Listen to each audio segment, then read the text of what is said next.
زيزو بيرفض نعمة الأهلي وبيجر شكل جمهوره، وقال عن الأهلوية دول عالم مريضة أقسم بالله. والخطيب يرد اعتبار الأهلي برد فعل قاسي. الأهلي يا كابتن ولا إيه؟ زيزو صورة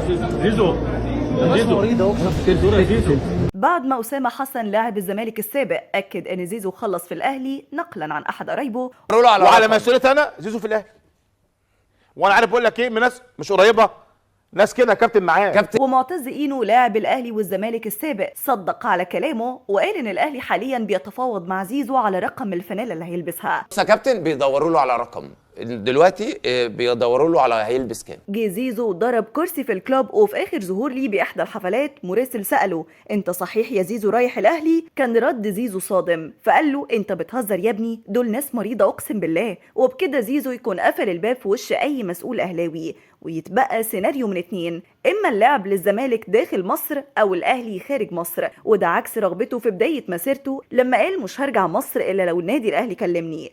هو انا بفكر في الاحتراف، لكن لو انا حطيت في موقف مثلا النادي الاهلي كلمني ولا حاجه ساعتها الوضع يختلف يعني. وبناء عليه الخطيب امر بتعليق اي مفاوضات مع زيزو لحين انتهاء الموسم، وقال نصا في الصيف هيجي برجليه. والبعض من جمهور الناديين قالوا زيزو ماشي على خطى امام عاشور بيشتم في الاهلي عشان يكسب جمهور الزمالك، واول ما يبقى فري هينط من المركب ومش بعيد ينفخ بلالين بيضه مع امام عاشور.